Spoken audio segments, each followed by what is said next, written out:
प्रभा देवी के दो बेटे थे, जिसमें से बड़ा बेटा विनोद और छोटा बेटा मोहित था। प्रभा देवी की बड़ी बहू चांदनी एक मॉडर्न और छरहरी काया वाली सुंदर लड़की थी, तो वहीं मोहित की पत्नी काजल गरीब घर की सांवली सूरत वाली लड़की थी। काजल अपने परिवार की जिम्मेदारियों को भली भांति निभाती थी, जबकि चांदनी का सारा ध्यान सिर्फ अपने मेकअप और फिगर को बनाने में ही रहता था। एक रोज, ये लीजिए मम्मी जी, आपकी मनपसंद अदरक लौंग इलायची वाली चाय।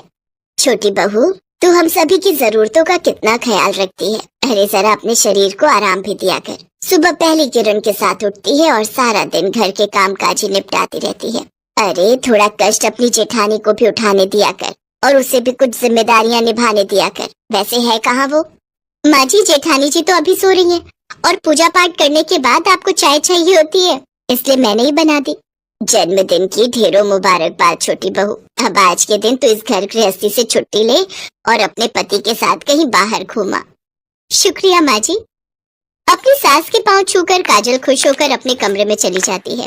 तभी प्रभा देवी भगवान का शुक्रिया अदा करते हुए कहती है, तेरा लाख लाख शुक्र है भगवान, जो तूने मेरी झोली में काजल नाम के हीरे को डाला है। तूने मेरे बुझे घर में चंदा का प्रकाश भेजा है छोटी बहू के रूप में, जिसकी रोशनी पूरे घर में फैली हुई है।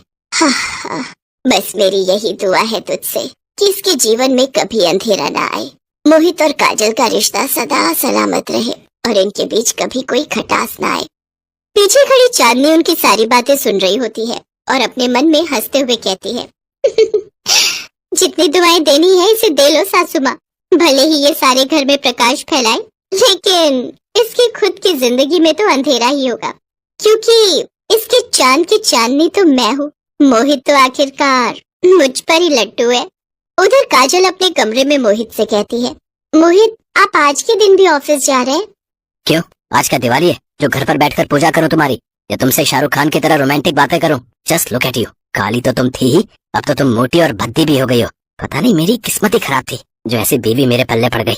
अपने जन्मदिन वाले दिन पति के मुंह से बधाई की जगह बेइज्जती की बातें सुनकर काजल दुखी हो जाती है, तो वहीं दरवाजे के बाहर खड़ी चांदनी ये सब सुनकर खुश हो जाती है और खुश होते हुए मन में सोचती है, अरे वाह, मेरी काली देवरानी के जन्मदिन की ऐसी शुरुआत। सचमुच सुनकर मजा ही आ गया। अब यही सही समय है आग में घी डालने का। चांदनी उनके कमरे में जाती है। अरे क्या हुआ मेरे हैंडसम देवर जी? क्यों मेरी सांवली सलोनी देवरानी पर भड़क रहे हैं? जरा कुछ सीखो मेरी भाभी से। शादी के इतने वक्त बाद भी इन्होंने अपने फिगर को कितने अच्छे से मेंटेन करके रखा हुआ है। मोहित, शायद आप भूल रहे हैं कि मैं एक बच्चे की माँ हूँ, और माँ बनने के बाद एक औरत के शरीर में परिवर्तन आते ही है। उसकी त्वचा और शरीर में फर्क पड़ जाता है। मैं एक पत्नी होने के साथ साथ एक माँ भी हूँ, जबकि जेठानी जी अभी माँ के सुख से वंचित है। ये बात सुनकर चांदनी गुस्से में वहाँ से चली जाती है।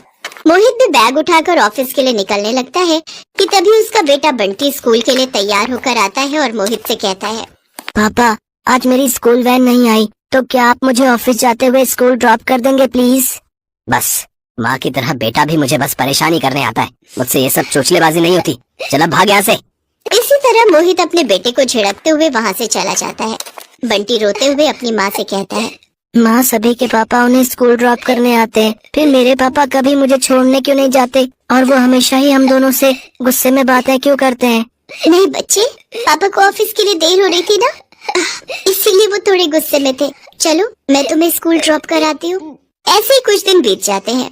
एक रोज जब काजल बाजार से सब्जी लेकर घर आ रही होती है, तो वो चांदनी और मोहित को हाथों में हाथ डाले होटल से बाहर निकलते देख लेती है। ये दृश्य देख काजल हैरान रह जाती है और उसके मन में हजारों सवाल उमड़ पड़ते हैं। ये दोनों होटल में एक साथ, कहीं इन दोनों के बीच कुछ गलत? नहीं, मैं बेकार में ये सब बातें सोच रही हूँ। देवर भाभी के बीच तो माँ बेटे का रिश्ता होता है, बिना किसी सबूत के कोई भी लांछन लगाना गलत होगा। इसी कश्मकश में काजल घर पहुँच जाती है, लेकिन दिन भर उसके मन में यही कश्मकश चलती रहती है। रात को जब काजल अपने कमरे में सो रही होती है, तो आधी रात को बंटी को प्यास लगती है और वो काजल से पानी मांगता है। काजल उठकर किचन में पानी लेने जाती है, तभी उसको चांदनी के कमरे से किसी के हंसने की आवाज आती है। अरे जेठ जी की तो आज नाइट शिफ्ट है, फिर ये जेठानी जी के कमरे से किसकी आवाज आ रही है? काजल कमरे की खिड़की से झांक कर देखती है तो वो नजारा देखकर वो दंग रह जाती है।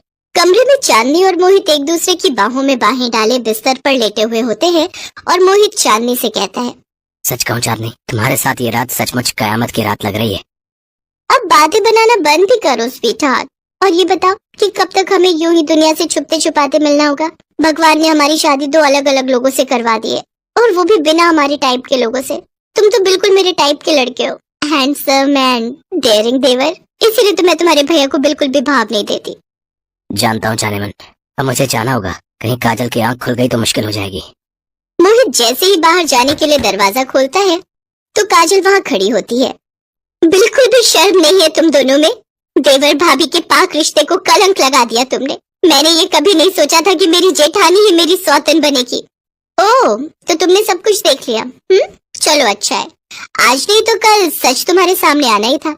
हाँ, और अब यही सच्चाई मैं दुनिया के सामने लाकर रहूंगी। बहुत धोखा दे लिया तुमने हम सबको।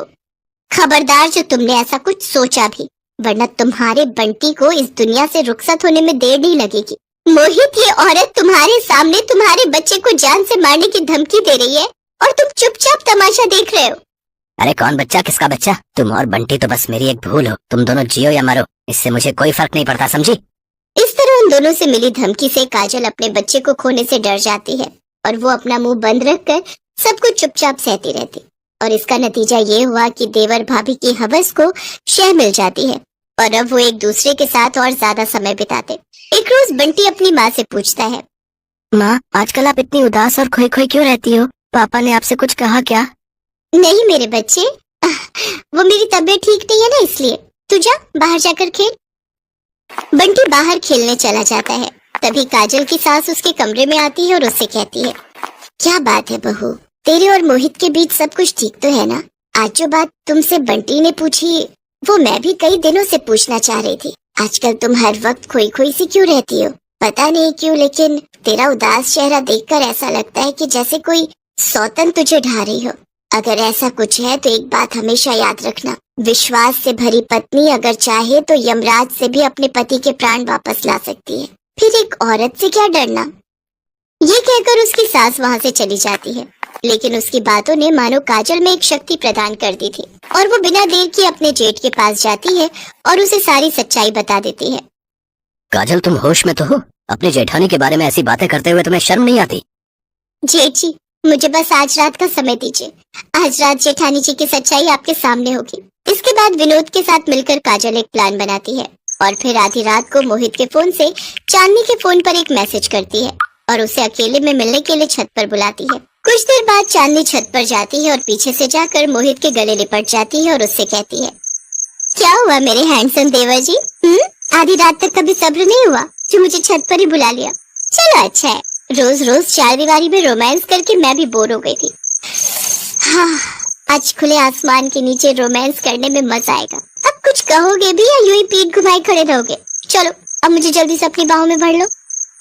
जैसे वो ये कहती है, मोहित के कपड़े पहने खड़ा विनोद उसको जोरदार थप्पड़ मारता है।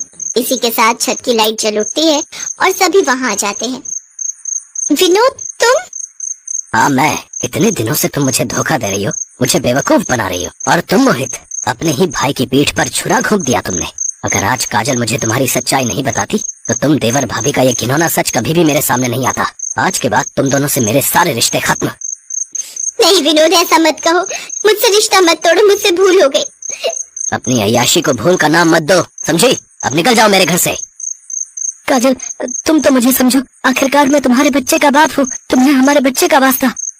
जिस बच्चे को मौत के घाट उतारने की बात कह रहे थे, आप आज उसी का वास्ता दे रहे हो। बंटी बेटा, अपने पापा के पास आओ। दूर रहो मुझसे, आपने मेरी माँ का दिल दुखाया है, उन्हें धोखा दिया है। चले जाओ हम दोनों की जिंदगी से। माँ, मैं तो आपका बेटा हूँ, आप तो मुझे माफ करेंगे ना? अपना ये मनहूस चेहरा लेकर निकल जाओ मेरे घर से। अरे तू मेरा बेटा नहीं बल्कि मेरी कोख से जन्मा एक कलंक है, कलंक। इस तरह चांदनी और मोहित की हवस के कारण 4 जिंदगियां बिखर जाती हैं। कुछ साल बीत जाने के बाद विनोद और काजल बंटी को माता पिता का प्यार देने के लिए एक दूसरे से शादी कर लेते हैं। तो वही मोहित और चांदनी जेल में सड़ते हुए अपने आगे की जिंदगी काटते हैं।